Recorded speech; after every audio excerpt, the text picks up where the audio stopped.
Okay, so to start on my logo, I first bring in my sketch, knowing I'm going to have to recreate this. So I can just actually drag and drop it in. And then they give you what's called an artboard, which is just kind of a rough square, which is perfect for a logo. You want your logo to fit nicely in a square. And so it's placed. The next thing I'm going to do is actually scroll on the right side. This is called onion skinning. And just so it's not quite so bold, I'm going to take its opacity down to about 50%. And then I'm going to right click on it and say lock object. Now, if you look at the side, you have pages, which are like your different files, and then you have layers. I'm going to keep layers open. Just like in Photopea, your layers show you if it's locked or not with the padlock, and I can lock it or unlock it in the layers window. I can also turn it on or off with this eyeball. So this sketch is not going to be in my final logo. That would be bad. It's raster, it's pixel based, it's going to look blurry and terrible. So I'm going to turn it off when I export my final vector. But for now, I want it on. Now to start building shapes on top, just think of them as cutouts of paper. What are some clear shapes I have? Well, I have these eyes. Those are clearly circles. And if I want to make them perfect circles, I can just hold down Shift while I do it. And it's a little annoying because it picks just kind of random colors, but I can change that color right away in the sidebar, in the properties. So I'm going to go all the way to the bottom left-hand corner to black. The hashtag for that is 00000. So that's what you want. And then if I want to match that exactly, I can select it and then just do copy paste, right? There's no edit options here within the program. So you're just going to use regular Command C to copy, and this is on a Mac, and then Command V to paste. If you're on a PC, you want to use Control V, Control C, and Control V. And then I know I have the exact same circle. Another way I can do that, if you hit delete, I can get rid of it, is if I click on that layer and I right click on it, you'll see a duplicate option. And duplicate will just be a copy paste. And then I can place them. Now, how do I get, if I take the opacity down, how do I get that inner circle, right? Well, I can make another circle. Hold down Shift, and this time change its color to white, which is hashtag FFFFFFFF, right? Because you don't want any color content in your basic logo. And then I can just drag the one white circle over the top of my black circle. And I can hold down Shift, and I can change its size without losing its proportions, right?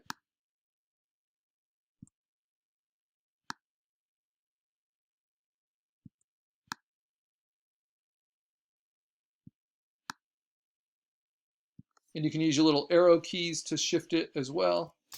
And once I'm happy with where it's placed, what I can do is select both of them by holding down Shift and clicking on both, and then use the right setting, which in this case is going to be subtract. So now it's one shape. And I'm going to take its opacity back to 100. So that's what we're doing. And then for the inside, what am I going to do? Another perfect circle. And once you choose the color black, that should be its default. Right? So maybe instead of this now, because there's a lot of repetition sometimes in logos, I can select this, hold down Shift, select this. So these different elements that I've made. And then just duplicate the two of them together, and then just move that over. So I've got the eyes. I can also select them both, and then using the transform box, I could scale it a little bit differently, because this eye is just a little bit smaller than that eye, because this one's a little bit closer to the viewer. And I like how that works in my sketch. Now it gets a little bit progressively harder from there. So I suggest start with some simple shapes. You can see them in your layers. This is made up of 4 different paths, 4 different shapes, right? The one that I had to cut out of, the hoop, I had to make 2 shapes and then subtract one from the other. That's called a compound path. And then I have my image underneath, my sketch. But what's beautiful about those shapes is, unlike my sketch, no matter how much I zoom in, they will be perfectly smooth.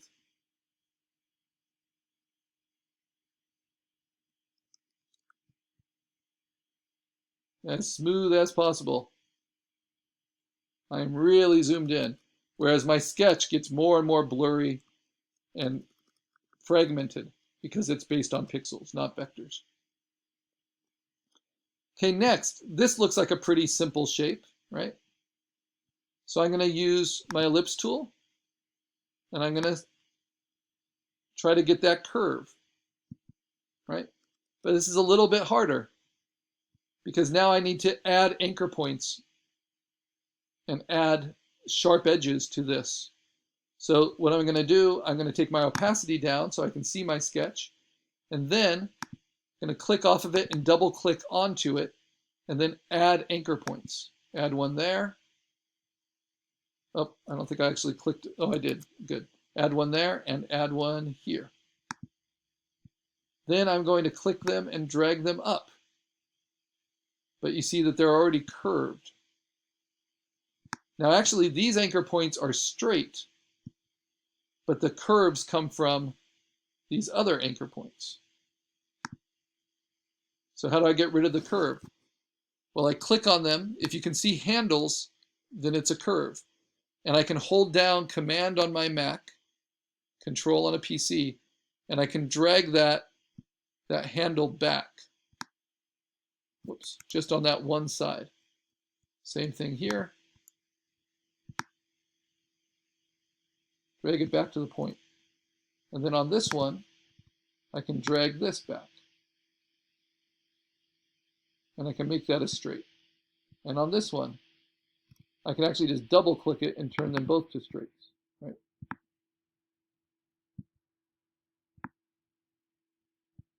And move the anchor point in. Double click, turn it to straights. Move it where I want it. Then I don't even need to worry about the rest. So I've got that shape. Make its opacity. Do I want this to be solid or not? No, I think I want it to be, because I might color it later. So I don't want it to be a solid black tongue. And do I want its corners to be perfectly straight, or do I want them to be slightly curved? I can double click them and give them a curve, and then work on that curve. So it's just subtle.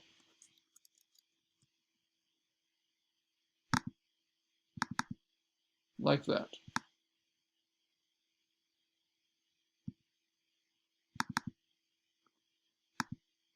And maybe the best way to do it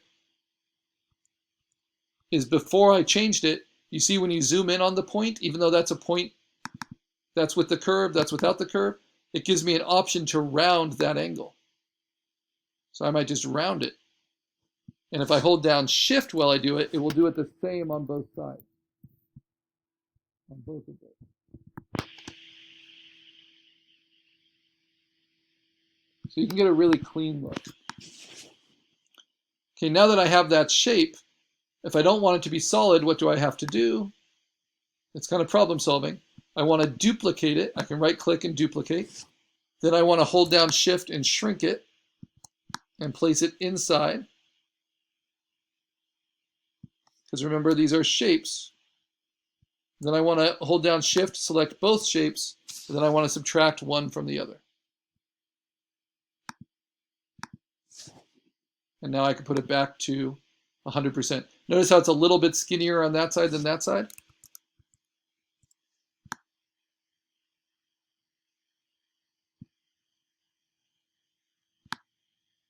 So I can keep tweaking it. You have full control. Then select both, and then subtract one from the other. You can also flip your shapes horizontal, vertical.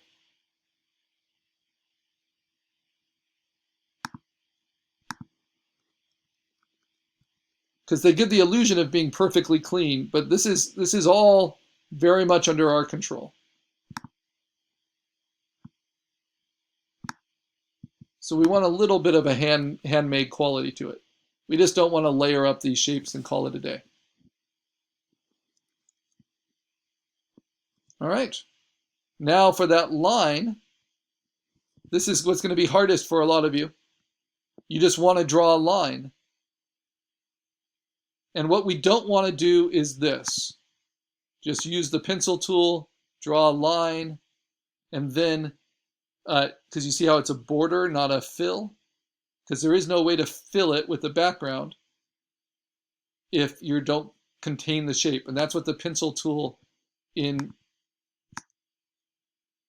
Vectr does not do easily. It doesn't complete shapes well, you know? So if I try to fill it, it just doesn't give you a clean edge. And so if we use the border is like an outline. I can thicken that, but you see how it just outputs it on either side. And I can do it on the inside. I can do it on the outside. Or I can do it center. The problem is this will not translate as the type of file I need it to be when I go in to use color on it. And notice I don't have anchor points I can modify, so I can't like round that edge out. So instead of using the pencil and instead of using any borders at all, we are always going to do filled shapes, like cutouts of paper. Let me just select this so I can delete it. So instead, I'm going to use, let's say, maybe the rounded rectangle tool and do a line like that, and then just push it to overlap.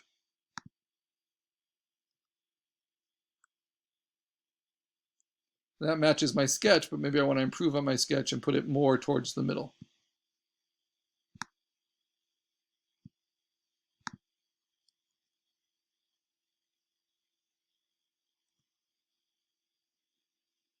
Right. And as long as I'm logged in, I think I am, it will save what I'm doing. But at any point, I can also download it as an SVG. Okay, what's next? This shape.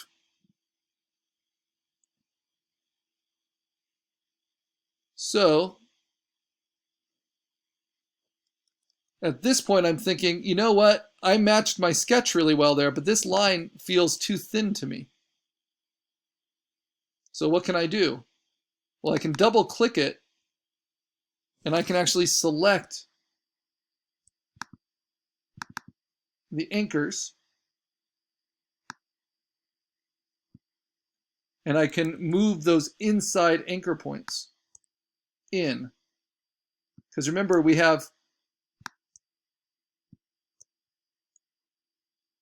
full control of the inside and outside edge when we do them as shapes. So that's why we always want to do it as filled shapes.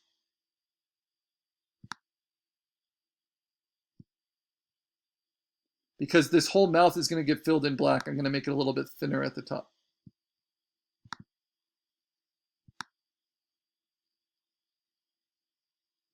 All right, that looks good to me. So similarly, this shape. Now let's see if they have a custom shape for a heart. That would be nice. They do. So let me draw that. Because that can be a pain to draw with the pen tool, though you can. Then I can rotate it. If I hold down Shift, it will lock it to its axis, and I can put it in.